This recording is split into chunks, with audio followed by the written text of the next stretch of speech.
This is Art Sense, a podcast focused on educating and informing listeners about the past, present, and future of art. I'm Craig Gould. On today's episode, I speak with art historian Henrike Lange about her new book, Giotto's Arena Chapel and the Triumph of Humility, which takes a bold new look at the influences that shaped the iconic chapel. In particular, the role of Roman triumph arches as sculptural sources in an Augustinian theological frame of reference. The decades of research unlocks new meaning and understanding about the process and thought that Giotto and the chapel's patron Enrico Scrovegni put into the masterpiece. And now, a conversation all about the triumph of humility with Henrike Lange.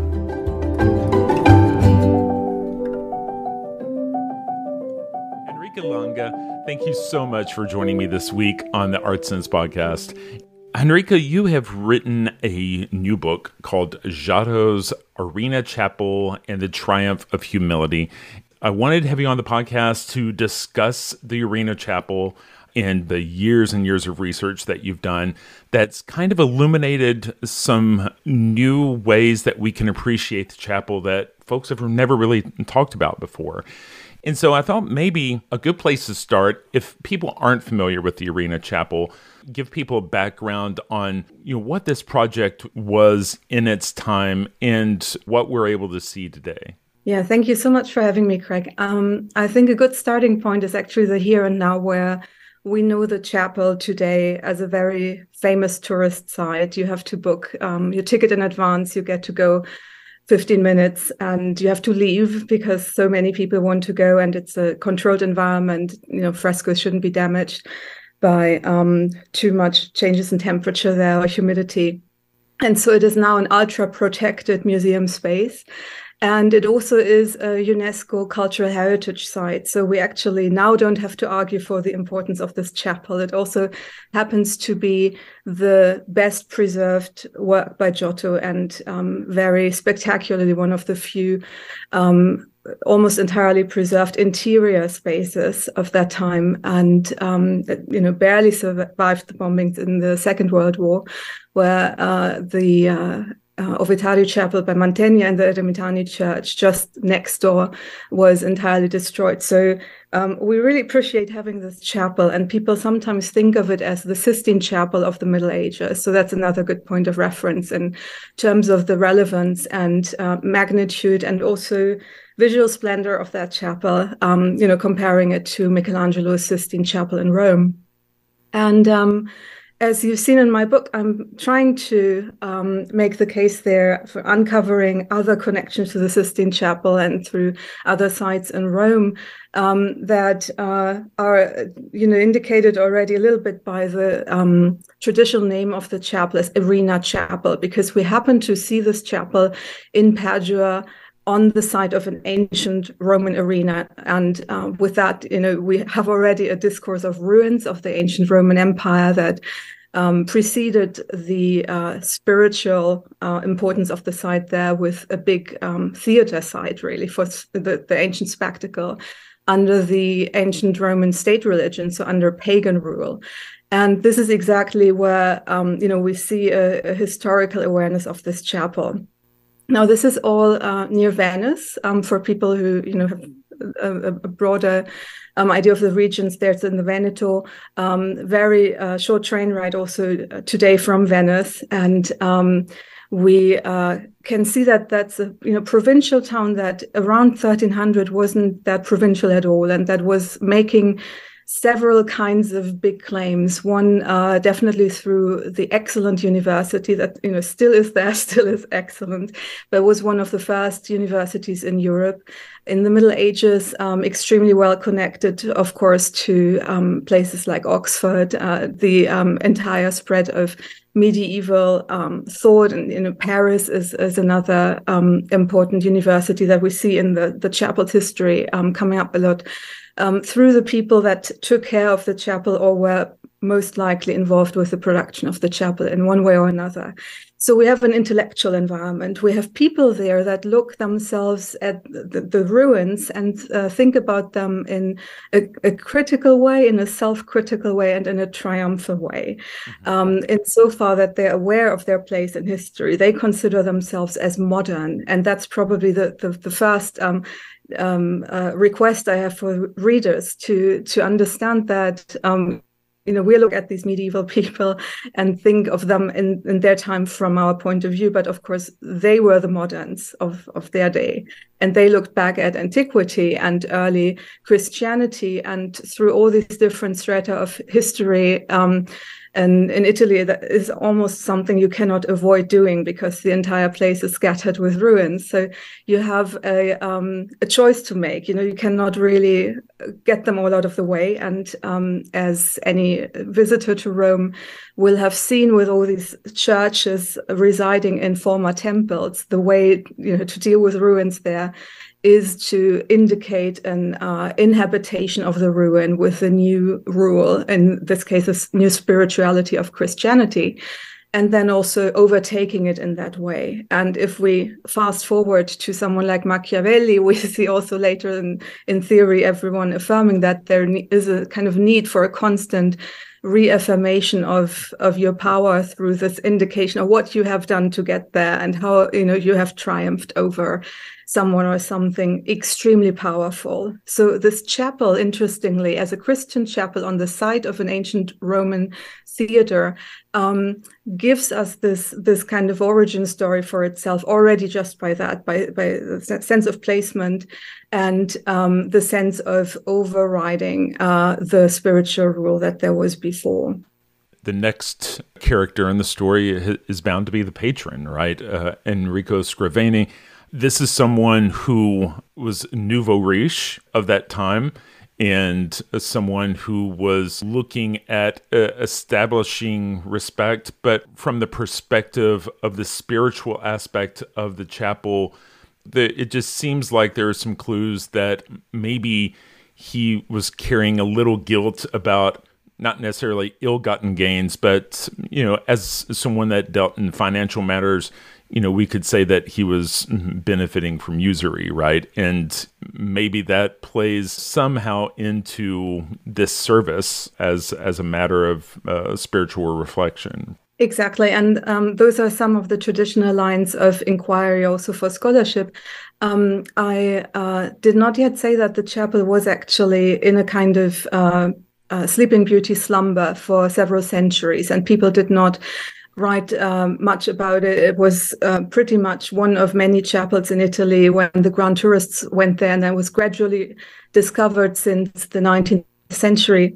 The first publications in from Italian and from English, writers such as Ruskin delivering one of the first books, small books on the chapel. We have there this lapse in historical memory, and when the chapel reappears on everyone's radar and becomes the thing and becomes actually gets recognized again as Giotto's work. We have a story about Enrico Scrovegni that's being spun out at the same time by one of the first authors about the chapel's context, and that is Selvatico, was a patron actually involved in saving the chapel. It was discussed to tear it down at the time and almost demolished.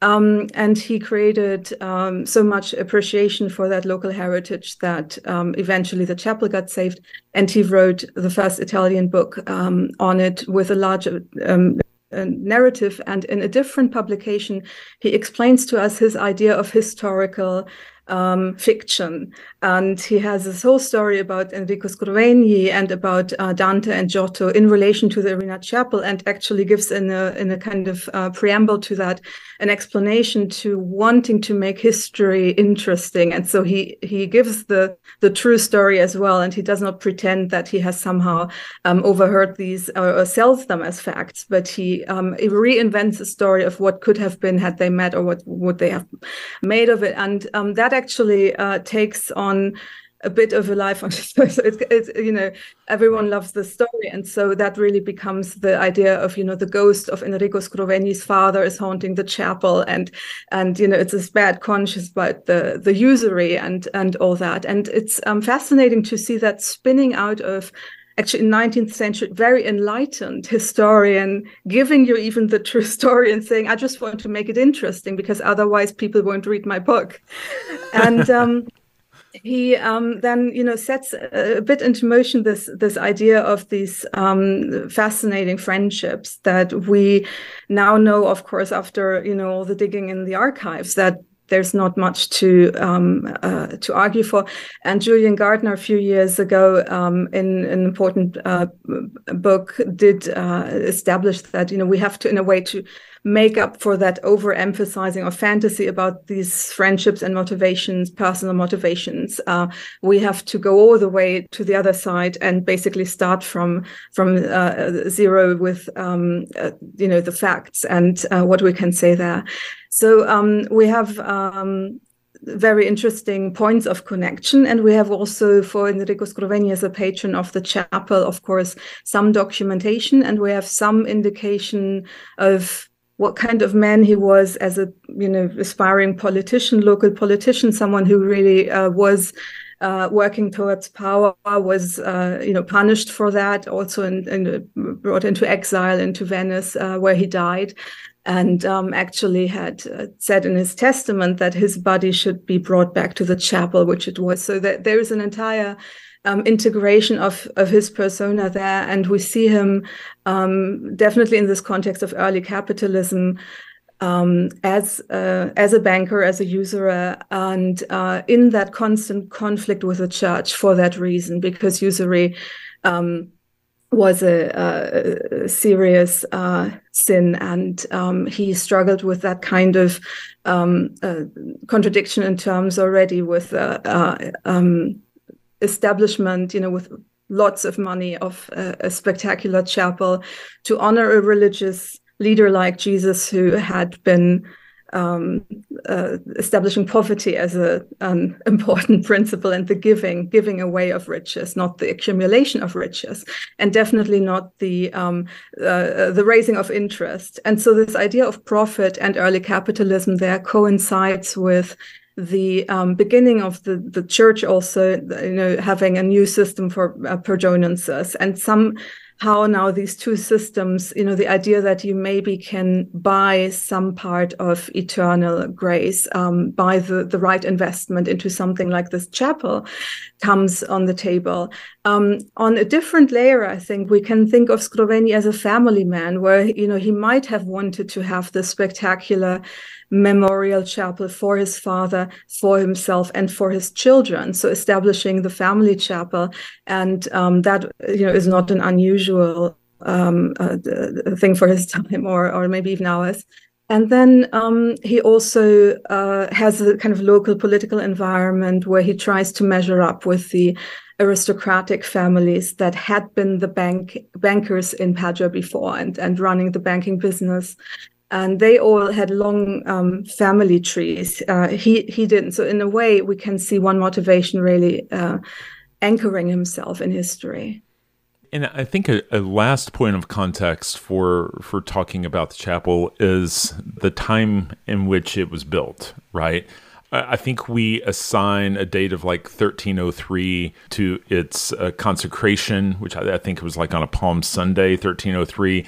And that is a really short period after the Roman Jubilee of 1300. Can you talk a little bit about how that event, the Jubilee in 1300, maybe would have created an atmosphere where Giotto and Scrovegni are thinking about things in a different way?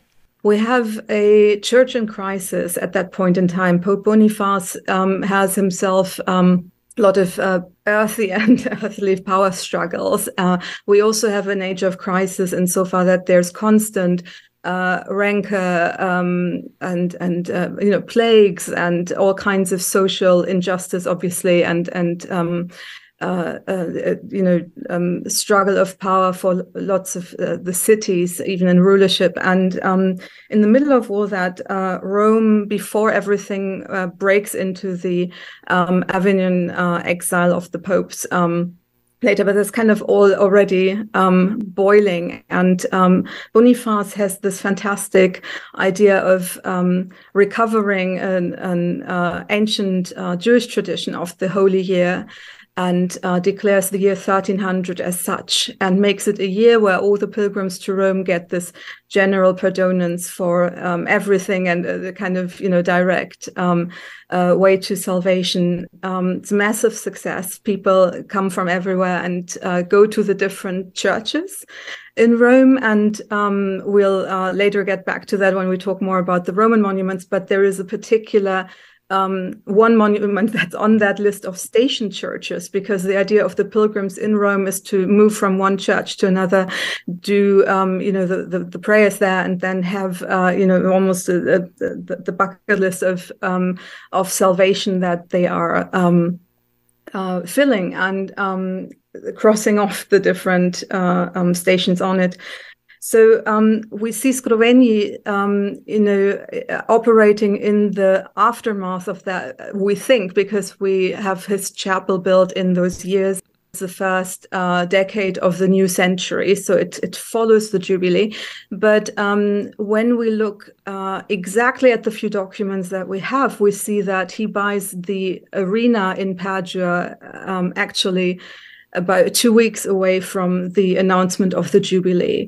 And he also has family relationships into the Roman Curia with the wife's aristocratic connections there. So we can imagine a context where he was well informed about the plans for the Jubilee, even probably before it was officially announced. And when it was announced, of course, it was the big cultural moment that I think we see with the Arena Chapel kind of gave these echo waves into the new century in this specific way that looks back to ancient Roman and Judaic history and forward into this new Christian millennium, but conveniently for Scrovegni, and that makes us this beautiful business model in a way of his investment.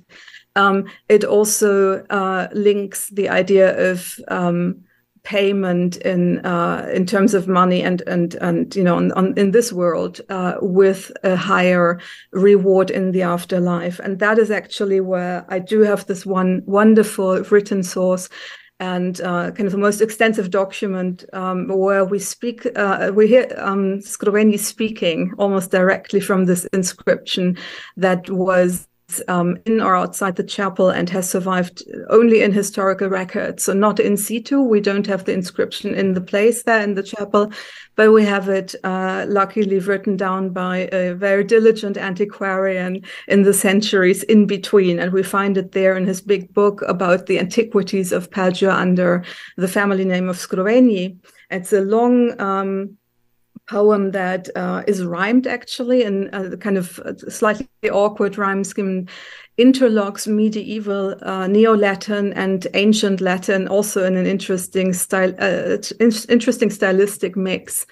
And in that text, we see Scrovegni talk about the transition of time and about that place having been called Arena in antiquity, and that was a brutal and violent place of pagans. And now he calls himself Enrico Scrovegni, has dedicated this place to a new, better interest, and it's a temple now that is offered to Mary, and he in turn will then receive his reward in heaven. So that is his main argument. It was actually even written out in this poem in the chapel, eternalized there, and we see a lot of this triumphal motif actually when we look carefully in the chapel itself. You mentioned there the crossroads of Judaism and the Roman Empire.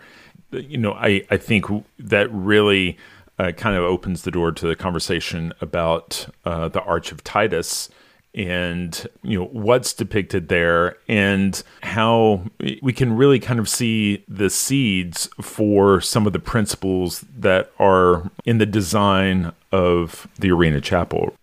I believe so, and that's the case I'm making there. Of course, now thank you for putting that name on the list. That is this monument on the Station Church list for the pilgrims in Rome in 1300 that we don't expect to be there, because of course San Clemente, Santa Maria Maggiore, Santa Maria in Trastevere and Cosmedin, all those early Christian and then medieval churches that were the typical stations in Laterans, Basilica, Old St. Peter's. Of course, every tourist now would go to those places. But among all those major basilicas, churches, there is the Arch of Titus listed as a station church. And the reason for that is that the problem of ancient triumphal arches in general for the Christian new majority in the Middle Ages all across the then Christian former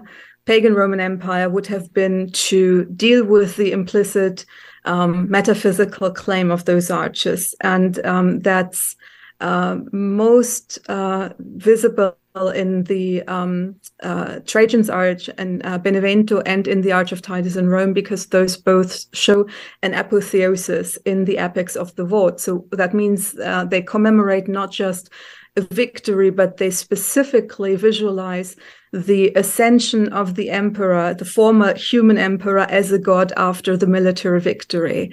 And of course, that is just about the most offensive concept there for in the ideal form, obviously, peace-loving Christian. So there is a contradiction with that. There is a contradiction really through this entire idea of pride versus humility, that in the Christian belief, no one man can make himself a god, and especially not through killing other human beings. So there are all these layers of conflict, and these arches had to be neutralized in some way. And one easy practice that we see throughout those cities with triumphal arches is to just install a crucifix in the middle. So they are basically given a new dedication and a new life as a monument to Christianity in some way. Now, this is simple enough with all those triumphal arches that just commemorate, Augustus's triumph someplace, somewhere, in Aosta, let's say. But in the case of the Arch of Titus, we get to just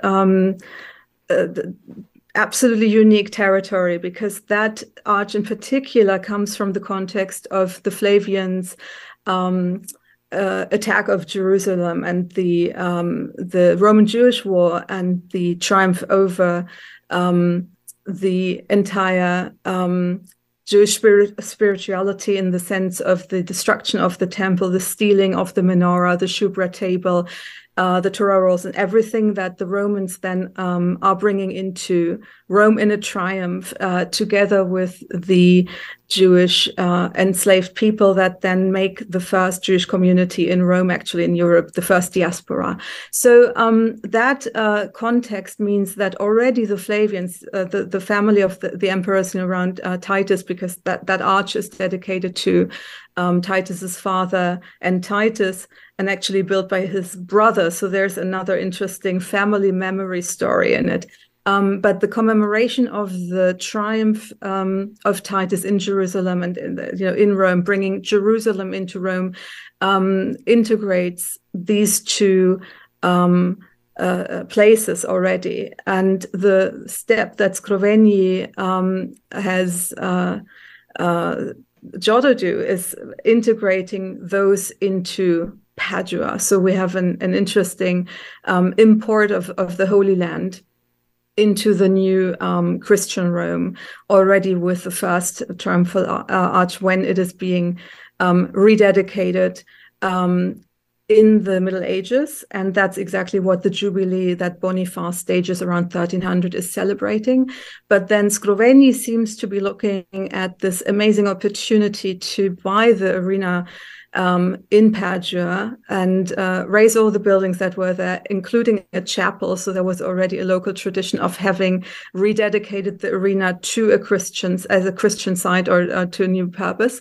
But interestingly, he gets rid of all those buildings, and that's unusual because in many other cities in the north, like Mantua, Bergamo, I mean, there are many examples where you have family palaces that are specifically kept the way they were, and you put your own family weapon, the coats of arms, and insignia there, you would indicate with that, again, the triumph over that former family. And interestingly, Scrovegni seems to be stepping higher and immediately kind of just, over all that. And in his inscription, he even says this was a place that formerly belonged to people who, we have to interpret the other families, they're the aristocrats formerly of Padua that were squandering their wealth. And so they are losing name and fame. But Scrovegni himself wants to be commemorated as someone who invests the wealth into this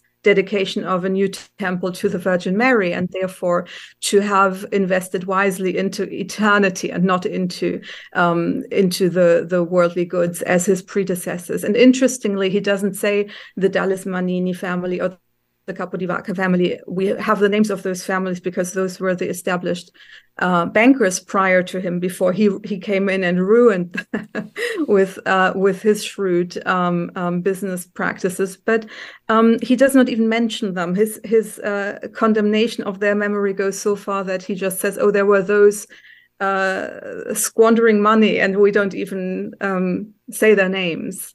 Of course, his own name is there because he gives us the whole explanation why his name can be recorded, because it's not for himself, it's for the Virgin Mary. It's for this eternal triumph of Jesus and Mary. And that is what these different contexts are illuminating when you bring in the idea of the loss of the temple in Jerusalem, the idea that Titus thought at the time that he had won, he is being made God, and then all that falls apart, and then the Christians triumph, and then there's this problem of integrating a triumph of humility into earthly powers, which is a hard thing to do, of course. So that would be this integration and kind of reintegration then, not just of a Roman monument into Padua, but a Roman monument that already had integrated Jerusalem and its spiritual and cultural heritage and the Judaica, really, into Rome, bringing all that up into Padua as an ancient city of Rome that somehow supersedes the mother city. So the hypothesis is that the chapel is really, in 1303, the modern construction of a Roman relic that glorifies Christ and Mary. Yes, though probably rather than relic, we would say it's a monument that gives a response. And that is, not just a reaction, but a response to specific monuments elsewhere, that is in Rome and in Jerusalem, implicitly, but also to its own context and its own place, and historical place, and spatially the place of the ancient arena where, when Padua still was Patavium, there were those brutal fights that Scrovegni refers to, and kind of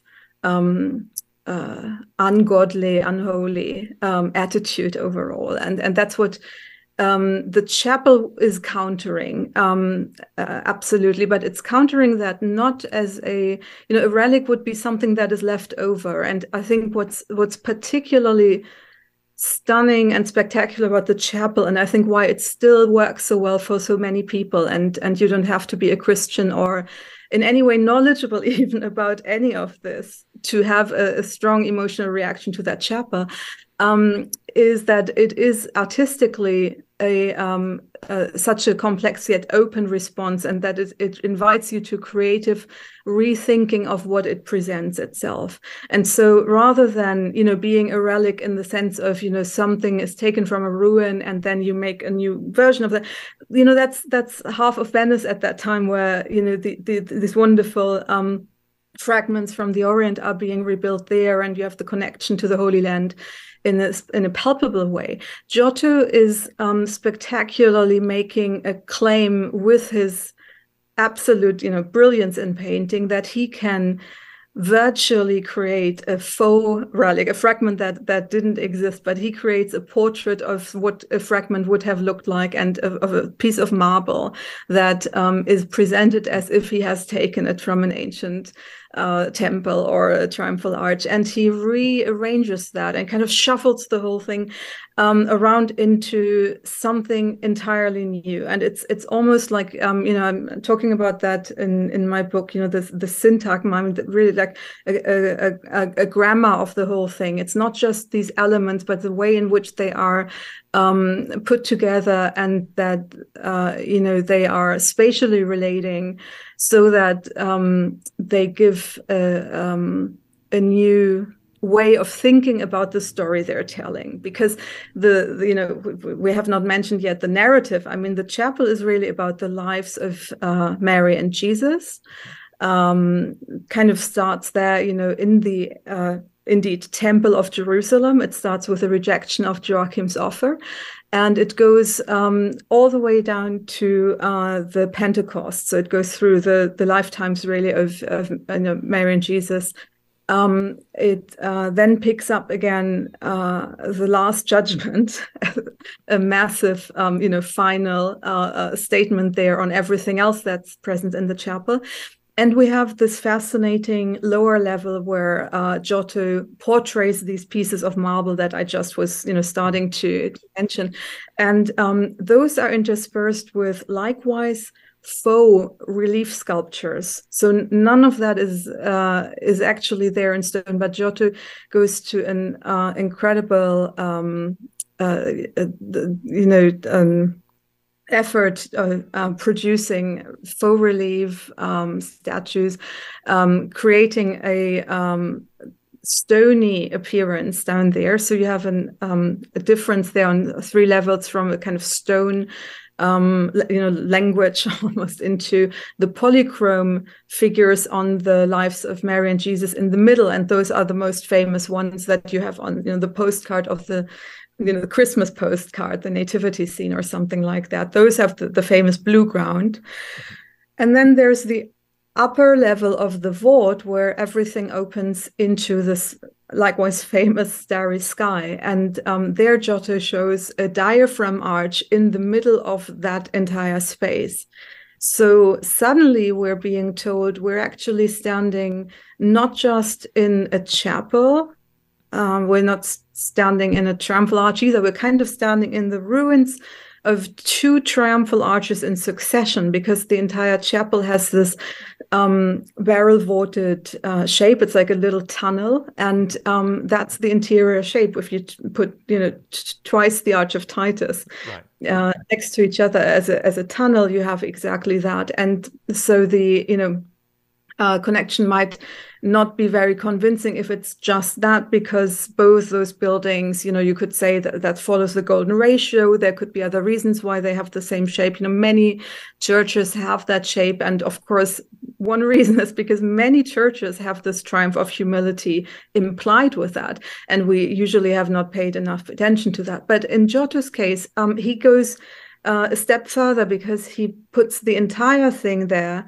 not in a mix like the other churches of relief sculpture and fresco painting, but he does a fresco painted version of relief sculpture pure stone relief sculpture with polychrome paint layers on top of it, and then also in the vault breaks apart what there would have been and shows instead a stylized version of heaven, where we don't have just the stars, but we have actually these medallions of Mary with the infant Jesus hovering in the center, surrounded by 4 prophets on the one side. And on the other side, we have a medallion in flaming ornaments with Christ as Pantocrator and another 4 set of prophets around him. And that I see as a direct response to the vote of the apotheosis. And the reason why it needs to be doubled is that there's a duality in the Christian belief around Jesus Christ, really in these 2 names, as Jesus, the Son of Man, and Christ as the Son of God. Conjoining the 2 triumphal arches then makes a true divinity, not just as in Titus's case, building 1 arch in stone, putting an image of a man on an eagle on it. So that would be the response mechanism there. Can we talk a little bit more about polychromy? Because, I feel like it's something that is more talked about now. I feel like there's maybe a little bit more realization about how much color was being used in ancient Rome. And, maybe that kind of adds to the whole Sleeping Beauty notion that you were talking about earlier, is that maybe people weren't making the connection of this chapel to an ancient arch, because if you go see the Arch of Titus today, A, it's not where it originally was. B, it is almost completely free of any color. But in 1300, there would have been noticeable color on the reliefs to some extent, correct? We do think so. I will split my answer into 2 parts there, just to make sure I'm explaining myself well.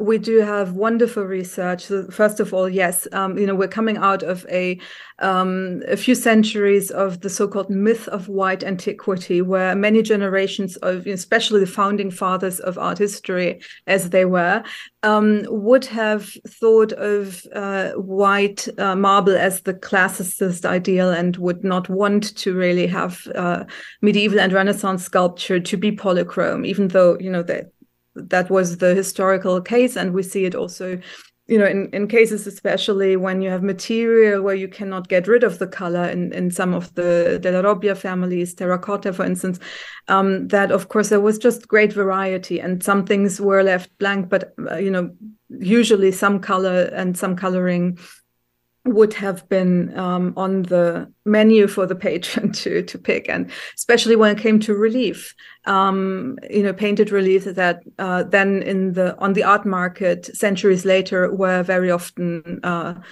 absolutely whitewashed in order to be more appealing to the then present taste. The way in which color has been reconstructed for ancient sculpture has, of course, provoked a lot of controversy, because these things look so shocking to us. They look garish. They in the way in which we are trained still to see them the originals in their now state without the colors. In a way, it's probably making it inevitable that it looks, let's say, surprising when we first see it in any other way. And a brilliant way to work with it, I think, has been developed by Stephen Fine from the Yeshiva University, who has specifically worked on the Arch of Titus reliefs and recovering the color options for that, and actually identifying traces of color, especially on the menorah, as gold. So there's this fantastic research that we have now, and we know that the menorah was not only painted, but gilded and glittering in the raking light that would fall through it every day on this east-west axis, because both monuments are on the same in the same orientation. So the light coincides also in that way. And so we have this, on the one hand, archaeology giving us all that knowledge, and we have people with fantastic digital skills reconstructing things. But, I think Stephen Fine's project is so valuable because he has created several versions of potential coloration of the Arch of Titus with different kinds of blue, different kinds of, floor coloring or, background. And I think that's the way to go to show different options, because we don't know exactly what it was like 100%, but we know enough to know that they were painted. They were also being usually repainted after a while if they had lost colors. But of course, we don't know exactly the shape of those in 1300. Now, I am still not on thin ice there with my Titus reliefs around 1300 in the state that Giotto, would have seen them, because Giotto is doing other things as, leaving in the floor level of the Arena Chapel these patches of color on some of the virtues and the vices, specifically in the hands of hope, the calves of folly, and so on. And those are actually like what you will see when you take a flight to Rome now and walk up to the Arch of Constantine, where you still have those respective reliefs, those kinds of reliefs in situ, and you can see it even meters away because you're kept away from it with a little fence there. But you can actually see it. You don't even need a binocular or any equipment. And especially on the side where the wind is so that it's not bringing all the rain against it. So one side is, has more traces than the other. But we can actually see them still today. Now, even if none of that sounds convincing, Giotto himself was living in a world of colored sculpture. So it's really our problem looking back through this myth of white antiquity. For us, it seems special that color on relief is a thing. He is playing with that because everyone was looking at sculptures that had lost some of their color. And interestingly, this is just in a footnote, but even in ancient literature, there's this play where Helen even complains, about her own beauty. And then she said, I wish I could be like a statue that has lost her color. And in that way, we can think of there being a discourse about lost color and kind of this, washed off quality of the material that was absolutely present. And it's a similar thing actually with the discourse on humility. I mean, both these things are so deeply ingrained in everyday experience of any Christian in Italy or anyone in Italy at the time, believer or not, because the Christians keep talking about that and either aim at fulfilling that ideal or fail. But it absolutely is a core belief that is in every Magnificat, in every mass and prayer every several times a day for every Catholic. So the idea of humility being such a core theme, and of course then having an ancient monument, a triumphal arch that is a symbol of pride and of ancient hubris, really. We can think of it again in this military triumph of Titus, where his hubris eventually means he wants to become God himself. And in that context, the discourse on humility that we've also seen come out of St. Francis's writing is particularly important. By 1300, Rome was so heavily built up that these arches were no longer freestanding in the middle of plazas with space around them. They had construction all the way up to them to the point where they felt more like a corridor, something covering a street, rather than really realizing that it's a freestanding arch. And like the Arch of Titus had become attached to the Frangipane's palazzo, and it almost feels like Scrovegni has that in mind, that I'm going to create my palazzo on this ancient Roman site, and abutting that is going to be my arch, and that arch is honoring my true God. Is there credence there? I think the evidence tells us so. And thank you for zooming out a little bit now, because of course we were just with our noses touching the relief, looking at the pigments and the traces of pigments there, as my friend Stephen Fine did with his equipment when he climbed into the Arch of Titus. I mean, this is part of what I hope readers of the book will enjoy, that I go through different scales of the argument. So some of it is really about a few inches in the chapel, square inches, and it's very close up. But then there's the larger context, and I talk about that in particular, as you've picked up, for this context of the Arch of Titus at the time in Rome as part of the Jubilee celebration. And again, it was something I had to dig out in my own journey of discovery with this whole project, that for some time, I had been thinking about triumphal arches having something to do with the chapel, and actually the Arch of Benevento was particularly important.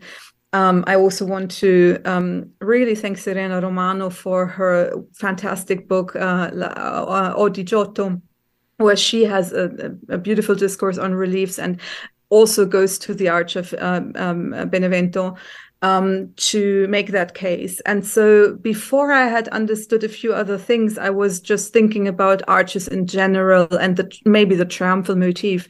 But the specificity of the Arch of Titus became clearer when I understood from my research around the Jubilee and the urban fabric around that, what would Giotto have seen in 1300? And one reason why I was so interested in that was that Giotto was actually right there in the 1290s as the papal painter, a court artist to the Pope, and he was established in Rome. He was living in that area, basically between the Lateran and the Arch of Titus, the ancient Roman Forum, just there in that quartiere where the Pope also had his own, so to speak, family convent, and had with the chapel there, another interesting take on the Arch of Titus. And together with some of the catacomb paintings from the Cubiculum Leonis, for instance, then with that chapel of the Santi Quattro Coronati, I have several examples of Christian chapel spaces in Rome that already have a go at the Arch of Titus. And so it is also then not so far off to think, all of a sudden Giotto does this crazy thing in Padua. No, there are actually these precedents in catacomb painting. So shortly after the Christians, they have not even taken over, and they're reimagining the Arch of Titus. And interestingly, we have one of the first portraits of Jesus in that with the Alpha and Omega as a painting. And it seems to make the same commentary there on the materiality of relief sculpture and the hubris as something that the Christians want to reject, and then the painted version that is the true God, and it's pointing towards the invisible truth.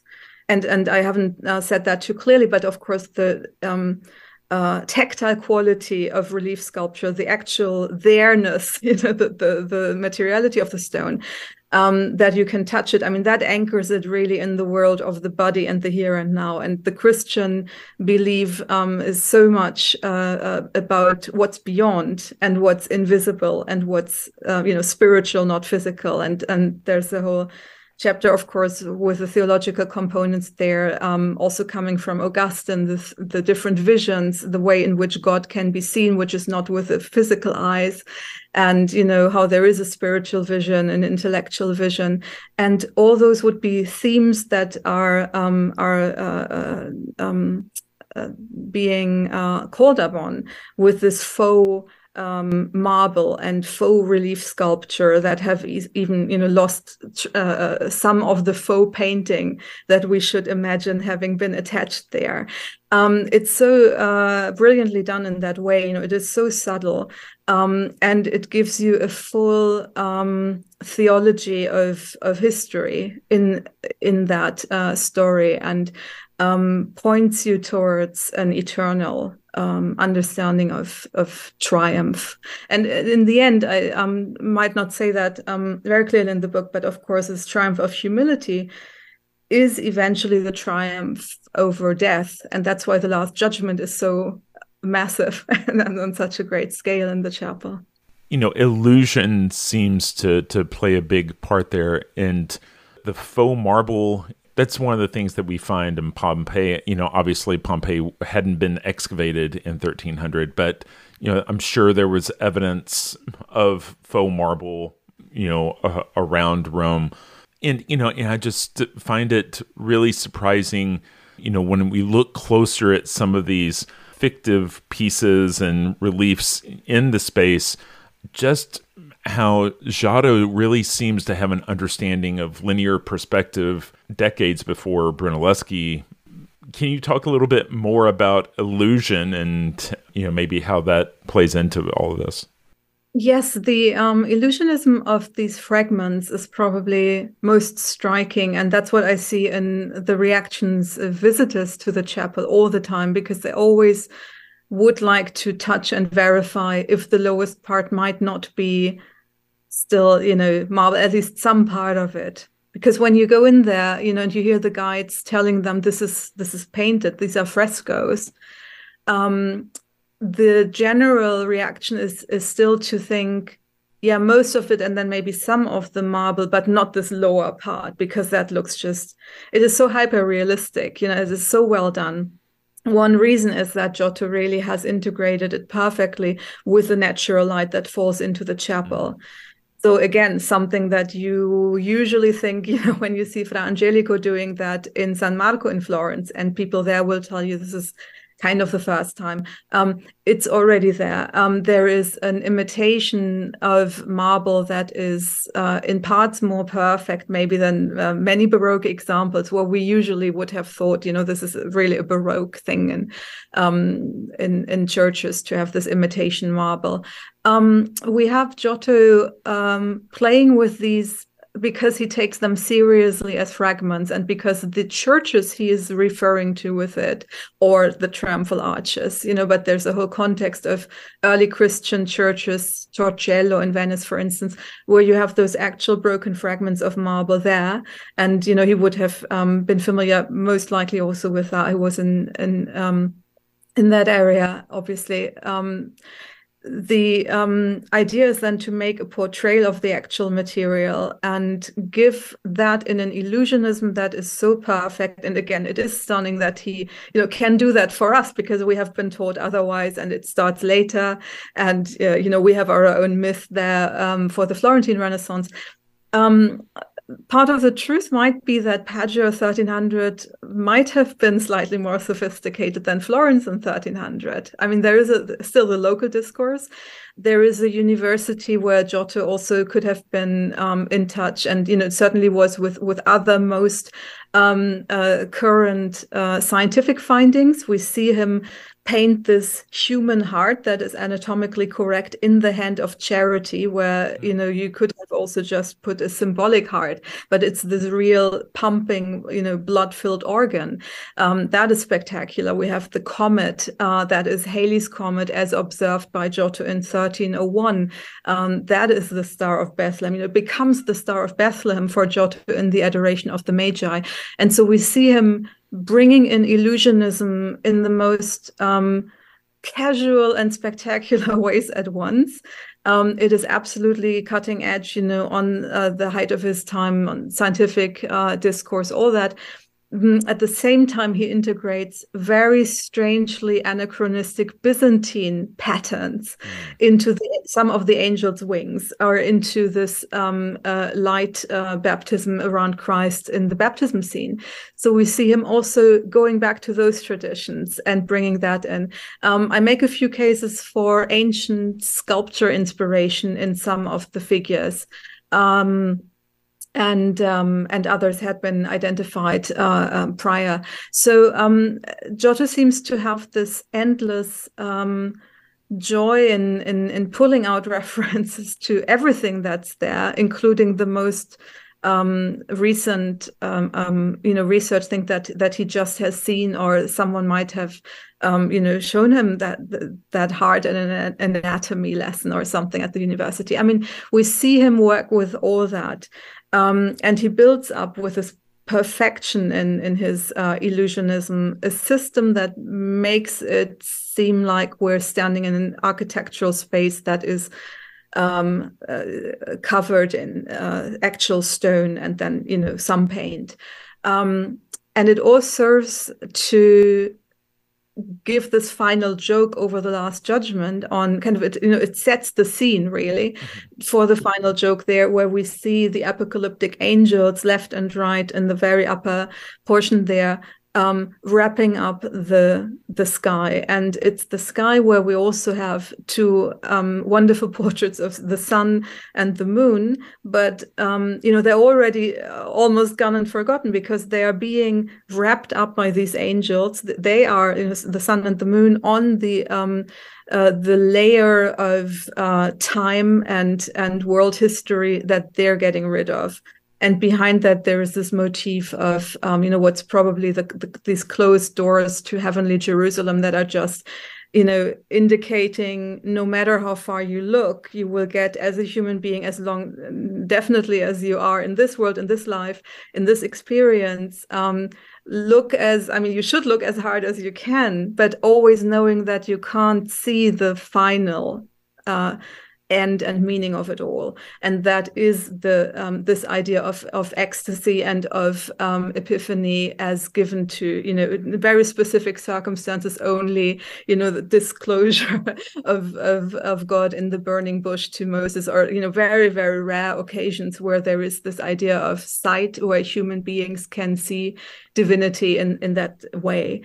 And, the kind of the mysticism of that and the beauty of it, to know that the person who was very aware of being the most capable painter, very famous, very, very much appreciated, very much aware of his skill, is using the last bit of his skill to finally say, well, and then, I've done the absolute maximum, but then there is still more to see, but not yet, because not in this life, you're not ready. And the interesting thing there, many people, have now reread Dante after the 700 anniversary year, just now in 21. And the Divine Comedy has that exact same principle of giving vision, to a certain extent, but really at the final, spoiler alert, but there is the end of Paradise is a little bit like, you can read it and look at the Arena Chapel's Last Judgment, the specific detail of the angels giving vision into how everything that we're looking at is not the final word and the final truth, but behind it we see closed doors. So it's this beautiful contradiction in terms again, and this, in a way, also a call for patience to the viewer. So actually, I've got a question for you, Craig. You mentioned that the chapel has been a source of lifelong fascination and even inspiration to you when you contacted me. So I would like to know actually how so, and which parts of the chapel in particular. It's really interesting. I don't know if everyone has this, but I have a real emotional reaction to color.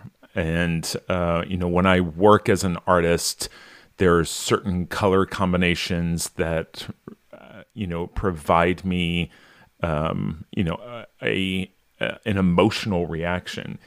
And one of those colors is blue, and just the depth of blue.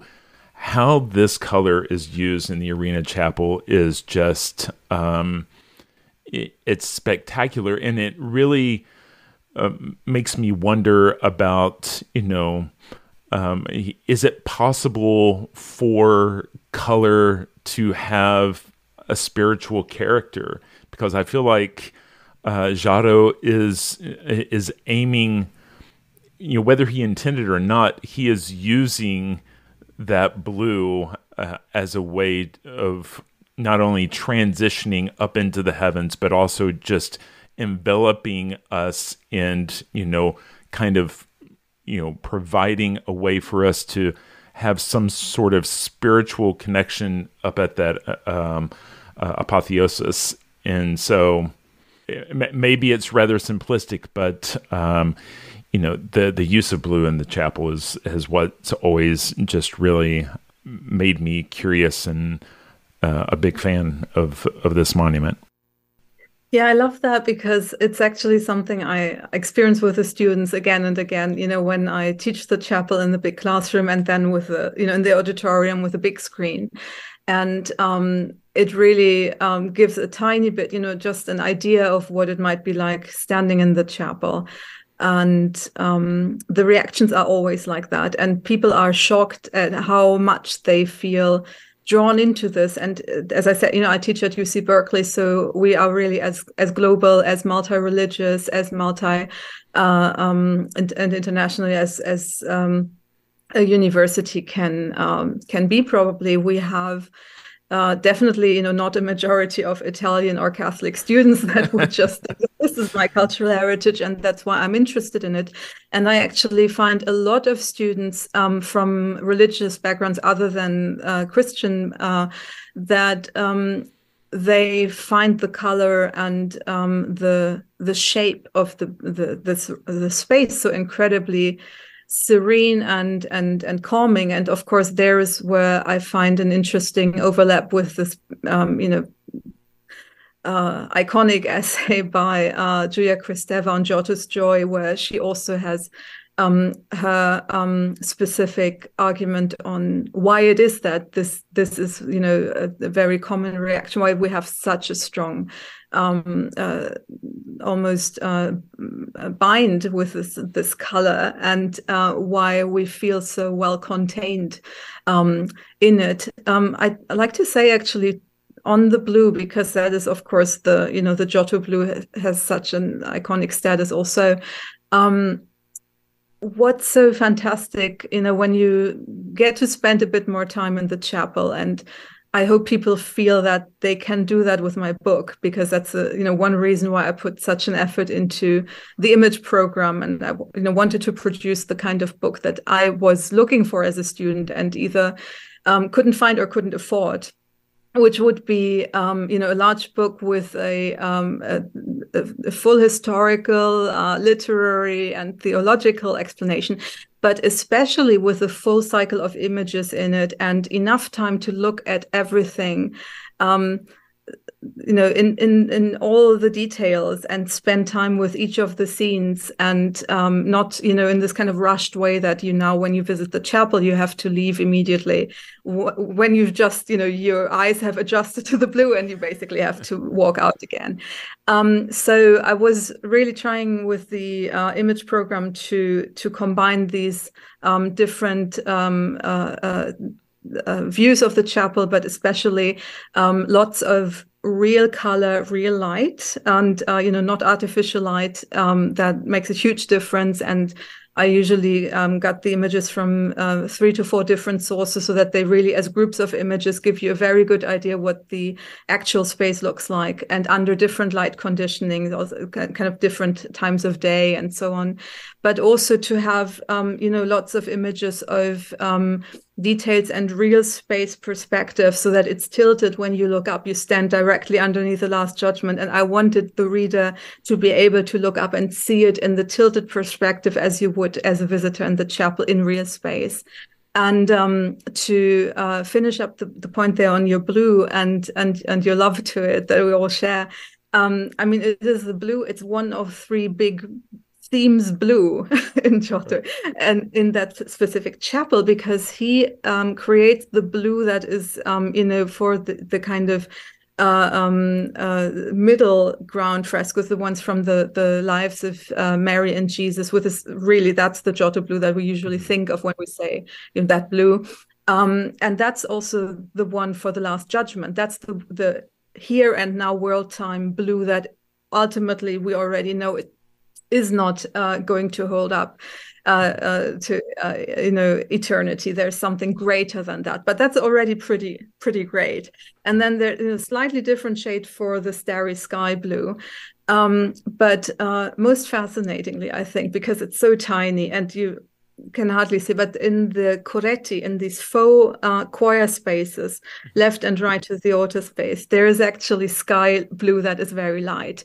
And so Giotto gives us natural light blue that also makes us believe we're there getting a bit of the light from the outside come in and the sky there. So he has this differentiation of the different kinds of blue according to the different places in his system, where he's making this argument on time and transitioning, and he includes a faux version of actual sky blue that most times of the day is equivalent to the actual sky blue coming through the actual windows. And I mean, that's the brilliance of it. There's so much to discover in the chapel, and the blue, in a way, it brings you in and then makes you stay. Well, Henrike Lange, thank you so much for having taken what has turned into an hour talking about your new book, Giotto's Arena Chapel and the Triumph of Humility. Is it available wherever people are able to buy books? It should be. Great. Everywhere.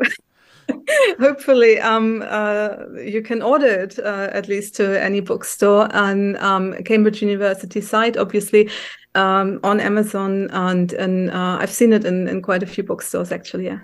And you have another project that's going to be coming out soon. Do you want to tell us a little bit about that? Yes, thank you so much for asking. I have a very exciting announcement to make, because this is a project, not quite the 20 years that I've been working on Giotto, but it's a 7-year project. It's going to be in 2024, and it is a book project with my co-editor, Tom McLeish, a theoretical physicist from the University of York, with whom I've worked for the 7 years since the last great American eclipse in 2017 on the theme of total solar eclipses. And our forthcoming volume's title is Eclipse and Revelation, Total Solar Eclipses in Science, History, Literature, and the Arts. It's forthcoming with Oxford University Press in anticipation of the Great American Eclipse 2024. And now, before anyone has to wonder where the connection to my usual fields of study are, they are manifold. And of course, the most gratuitous one is that there was a spacecraft in 1986 that was named Giotto by the European Space Agency. Wow. And that actually was honoring two things, Giotto's portrayal of Halley's Comet in, the one he observed in 1301. And the discovery of my esteemed colleague, Roberta Olson, who actually published that a few years prior to the 1986 spacecraft mission. So that is where Roberta identified that is actually what's happening with the Star of Bethlehem, and that's the connection to Halley's Comet. We have in our edited volume, Eclipse and Revelation, one chapter by Roberta Olson on art and science, total eclipses in the 19th century. And then there is also a chapter by Alison Cornish on Dante's eclipses. So we're right there back in North Italy around 1300 with Dante Alighieri, as we know, Giotto's great friend, right, in truth or in historical fiction, at least. We were talking earlier about how the epicenter of that is going to be passing quite closely to my birthplace, and thinking about making the drive. In my mind, it just seems like so surreal to be thinking of, combining the nostalgia of your childhood with something mystical like that event. And, that sounds like a mind-blowing experience. Henrike, I really do appreciate your time today. It is so obvious how long and hard you've worked putting this volume together. The revelations in here, they just add to the level of appreciation I have for the chapel. I really appreciate you taking time out of your day to talk to us about this amazing place and this amazing artist, and thank you. My pleasure, Craig. Thank you so much for having me.